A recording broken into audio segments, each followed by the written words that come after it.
Bismillahirrahmanirrahim. Assalamualaikum warahmatullahi wabarakatuh. Selamat sejahtera. Okey, kita bertemu lagi dalam siri Ramadan untuk tips sukses bermotivasi berkonsisten untuk menulis tesis dan artikel jurnal. Kita dah masuk Ramadan yang ke-26.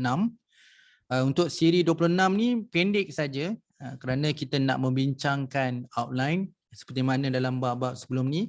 Okey, bila kita habis je satu chapter, saya akan tunjuk secara outline apa yang perlu ada dalam satu-satu bab. Dan ini adalah bab yang terakhir iaitu bab yang kelima. Kita ada satu lagi siri yang terakhir untuk bab kelima atau kesimpulan ni adalah total alignment dan tips menulis dalam bab 5. Okey, kita pergi pada outline ni. So ada kat sini ada beberapa outline, numbering dia sedikit tak tersusun ya, saya betulkan. Kita boleh mulakan, saya sebut dulu 5.0 pengenalan, kemudian 5.1 adalah perbincangan. Ini just in case yang mana kita memang perbincangan tu memang duduk dekat bab 5, bab kesimpulan. Jadi memang jadi perbincangan kena adalah dalam outline kita untuk bab kesimpulan ni. Kemudian ringkasan penyelidikan untuk 5.2, 5.3 adalah sumbangan kajian. Okey, 5.4 adalah limitasi kajian. Ini pun unik.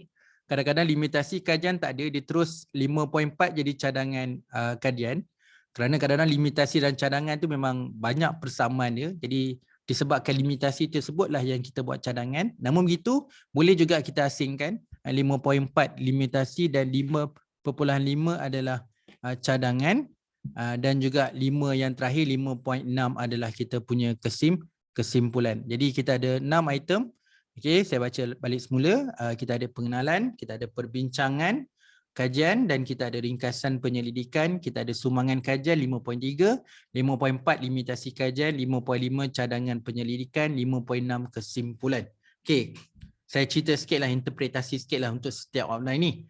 Jadi 5.0 jelaslah satu perenggan. Seperti mana yang saya jelaskan pada bab 1, bab 2, bab 3 dan bab 4, cukup satu perenggan je. Bab ini akan membincangkan perbincangan kajian, ringkasan penyelidikan, sumbangan kajian, limitasi kajian, cadangan penyelidikan dan diakhiri dengan kesimpulan bab. Okey, selesai dah 5.0. 5.1 perbincangan. Kita dah ada siri Ramadan sebelum ni dah jelas dan memperincikan apa yang harus ditulis dalam bahagian perbincangan. Perbincangan dari sudut teoretikal, perbincangan dari sudut metodologi dan analisis, perbincangan dari sudut kita punya sumbangan dengan dapatan juga. Jadi semua aspek perbincangan tu harus dikupas secara terperinci. Okey, kemudian ringkasan penyelidikan. Jadi ringkasan penyelidikan ni memang common. Jadi dalam kesimpulan sebelum kita masuk sumbangan dan cadangan kita ada rumusan. Ada yang panggil ringkasan, ada yang panggil rumusan penyelidikan. Jadi saya letak dua lah kan. Mungkin ada format yang menggunakan rumusan, ada yang menggunakan sebagai ringkasan. Jadi ringkasan ni, okey, ada yang saya jumpa dia ada buat visual. Dia buat nak summarizekan tu dia buat visual. Ada yang buat dua-dua. Ada teks dalam perenggan, kemudian ada visual. Ada yang dalam perenggan saja. Okey. Jadi kat sini boleh tengok, kat sini saya suka kat alignment. Kat sini yang boleh tunjukkan alignment kalau buat table, susun kat situ isu, permasalahan, teori, pakai method apa, analisis apa, dapatan apa, sumbangan apa.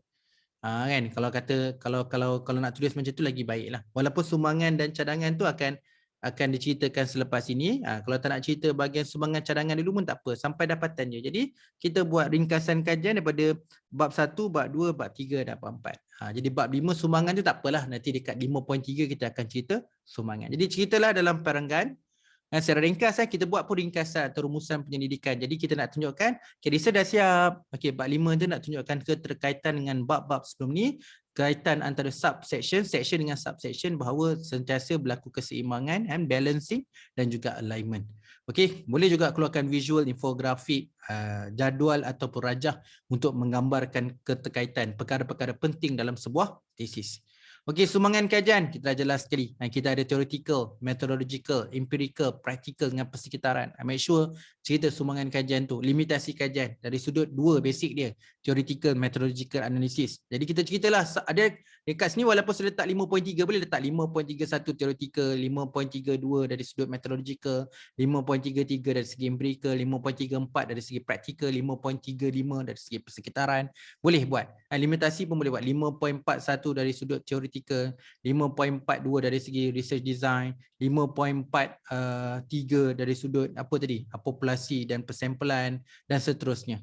Jadi limitasi sampailah kepada limitasi analisis boleh kita tulis subsection tu daripada 5. Katalah 5.4.4 tu analisis. Limitasi dalam konsep analisis. Okey. Dan kemudian adalah cadangan. So apa cadangan? Cadangan pun sama dengan limitasi tadi dari sudut cadangan theoretical, cadangan methodological dan cadangan analisis boleh kita cadangkan.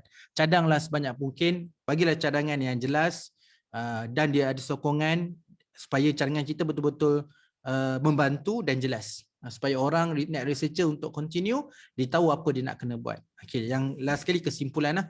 Ambil balik 5.0 tadi, kita paste dekat kesimpulan, tadi tulis bab ini akan, ini bab ini telah lah. Ini penutup lah. Bab ini telah membincangkan section atau bahagian dalam bab 5 ni, iaitu telah membincangkan konteks perbincangan kajian, ringkasan, sumbangan, limitasi dan juga cadangan penyelidikan. Jangan pula tambah bab seterusnya ataupun bahagian seterusnya adalah rujukan. Tak perlulah. Jadi kalau tanya full stop je. Tak perlulah, bab 5 dah habis. Walaupun lepas ni rujukan tak perlu ada. Bab seterusnya akan menyenaraikan rujukan. Bagi saya tak perlu. Jadi ringkas saja bab 5 ni. Rasanya kita dapat follow. Mungkin kalau orang tak follow tadi kesimpulan tak bagi kita punya siri kelas Ramadan untuk perbincangan, untuk sumbangan kajian, cadangan kajian, mungkin dekat outline ni tertanya-tanya jugalah sikit-sikit. Tapi sebenarnya kalau siapa yang mendengar atau menonton video ini, anda harus melihat juga video yang berkaitan dengan bagaimana menulis perbincangan dalam bab kesimpulan, bagaimana menulis sumbangan kajian dalam bab kesimpulan, bagaimana menulis cadangan kajian dalam bab kesimpulan, baru kita boleh faham berkaitan dengan outline ni. Mungkin boleh faham, tapi untuk lebih faham, boleh refer video sebelum ni. Okey, kita ada satu siri lagi untuk bab kesimpulan, iaitu total alignment dan tip menulis bab kesimpulan. Okey, lagi sekali saya ucapkan terima kasih, semoga bermanfaat. Mohon maaf atas kekurangan dan kesilapan. Kita jumpa lagi insya-Allah. Assalamualaikum dan selamat sejahtera.